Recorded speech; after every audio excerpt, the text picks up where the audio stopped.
elbows up, promising dollar-for-dollar tariffs on the U.S. and promising this would generate $20 billion in revenue. It turns out it was actually elbows down, and the Prime Minister broke his promise and secretly cancelled those tariffs. Now Trump is threatening 50% tariffs on Canadian steel, which will devastate Canada's steel industry and put thousands of steel workers out of their jobs.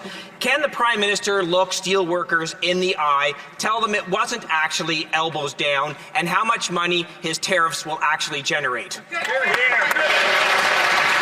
We have been clear in this House and the Prime Minister, we will fight, Mr. Speaker, against these unjustified and illegal tariffs on Canadian steel and aluminium, Mr. Speaker. We're going to protect our workers and our industry, and the Minister of Industry already spoke about that over the weekend. And we're going to build a strong Canada, Mr. Speaker. We're going to build a Canada of tomorrow, a confident Canada, a prosperous Canada, a Canada that we can all be proud, Mr. Speaker.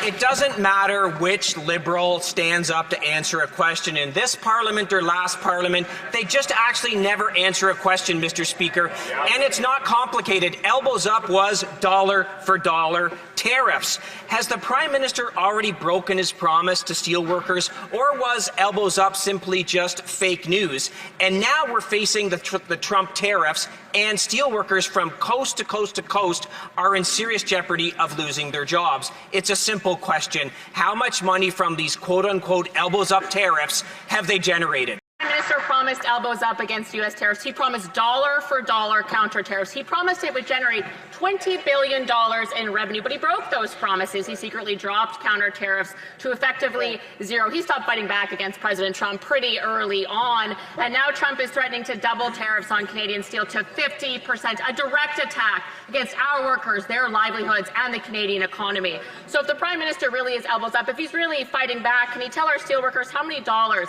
have been collected in counter-tariff revenue from the U.S.? How many dollars? What's the number, Mr. Speaker? Indeed, the comments coming out of the White House are preoccupying. That being said, no executive order has been signed yet, so we take these comments very seriously, but we are working on all scenarios. That's why the Prime Minister is in Saskatoon meeting with the premiers of the provinces and territories, and that's also why we will make sure that we execute our plan, fight, protect, and build.